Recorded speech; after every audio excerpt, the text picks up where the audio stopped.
ശബരിമലയിലേക്ക് ഇനി മുതൽ മിൽമയുടെ നെയ്യ് വാങ്ങേണ്ടതില്ലെന്നാണ് തീരുമാനമെന്ന് Thiruvithamkoor Devaswom board president K Jayakumar. ഭക്തർ കൊണ്ടുവരുന്ന നെയ്യ് തന്നെ ഇനി മുതൽ ഉപയോഗിക്കും. കഴിഞ്ഞ കാലങ്ങളിൽ ഉപയോഗിച്ച മിൽമ നെയ്യിന്റെ ഗുണനിലവാരം എങ്ങനെ പരിശോധിക്കുമെന്നും പ്രസിഡന്റ് ചോദിച്ചു. കാരണം ഇത്രയും നെയ്യ് വരുന്ന ശബരിമലയിൽ ഇനി നെയ്യ് വീണ്ടും പൈസ കൊടുത്ത് വാങ്ങിക്കേണ്ട കാര്യമില്ല എന്നൊരു യുക്തിസഹമായ തീരുമാനം നേരത്തെ എടുത്തിരുന്നു. അത് ഇത് കാരണം കൊണ്ട് എടുത്തതല്ല. ഇപ്പോൾ ആ തീരുമാനം നല്ലതായെന്ന് ഞങ്ങൾക്ക് തോന്നുകയാണ്. അപ്പോൾ അവിടെ വന്ന നെയ്യ്, മിൽമ സപ്ലൈ ചെയ്ത നെയ്യിൽ ദോഷമുണ്ടായിരുന്നു എന്നുള്ളത് ഇനിയിപ്പോൾ എങ്ങനെ പരിശോധിക്കുമെന്ന് എനിക്ക് അറിഞ്ഞുകൂടാ. ഇതുവരെ ഒരു പരാതി ഉയർന്നിരുന്നില്ല.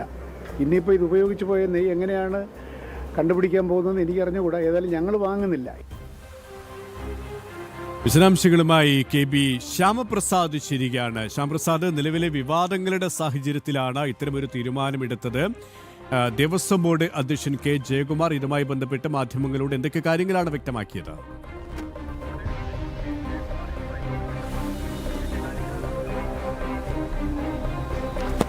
സുരേഷ്, ദേവസ്വം ബോർഡ് ആസ്ഥാനത്ത് ബോർഡ് യോഗം പുരോഗമിക്കുകയാണ്. കഴിഞ്ഞ ദിവസം തന്നെ മിൽമയുടെ നെയ്യ് എടുക്കേണ്ടെന്നുള്ള തീരുമാനം ഔദ്യോഗികമായി എടുത്തിരുന്നു. ഇതിന് പിന്നാലെയാണ് Devaswom board president K Jayakumar മാധ്യമങ്ങളോട് ഇക്കാര്യം വ്യക്തമാക്കുകയും ചെയ്തത്. ഈ സീസണിൽ മിൽമയുടെ നെയ്യ് എടുക്കേണ്ടതെന്ന് നേരത്തെ തന്നെ ആയിരുന്നു. എന്നാൽ ഈ തീരുമാനം എടുക്കുന്നതിന് മുമ്പ് തന്നെ ഈ നെയ്യ് സംബന്ധിച്ച കാര്യത്തിൽ ഇപ്പോൾ ബോധ്യപ്പെട്ട കാര്യങ്ങൾ അത് വിശ്വാസമാക്കുകയും ചെയ്തു. ഇതിൻ്റെ അടിസ്ഥാനത്തിൽ കൂടിയാണ് നിലവിൽ ഔദ്യോഗികമായ ഒരു വിശദീകരണം കെ ജയകുമാറിൻ്റെ ഭാഗത്തുനിന്ന് ഉണ്ടായിരിക്കുകയും ചെയ്യുന്നത്. എന്തായാലും ഈ സീസൺ മുതൽ ഭക്തർ കൊണ്ടുവരുന്ന നെയ്യ് ഉപയോഗിക്കാൻ തന്നെയാണ് തീരുമാനമെന്നും ബോർഡ് പ്രസിഡന്റ് കെ ജയകുമാർ വ്യക്തമാക്കുകയും ചെയ്തു. എന്തായാലും കഴിഞ്ഞ ദിവസങ്ങളിലെല്ലാം തന്നെ നടന്ന വ്യാജ നെയ്ക്രമക്കേടുമായി ബന്ധപ്പെട്ട് അന്വേഷണങ്ങൾ പുരോഗമിക്കുകയായിരുന്നു. ഈ ഘട്ടത്തിലാണ് ദേവസ്വം വകുപ്പ് സെക്രട്ടറിക്ക് ഇന്ന് വകുപ്പ് മന്ത്രിക്ക് ഒരു റിപ്പോർട്ട് ദേവസ്വം വകുപ്പ് സെക്രട്ടറി MG രാജമാണിക്യം നൽകുകയും ചെയ്തത്.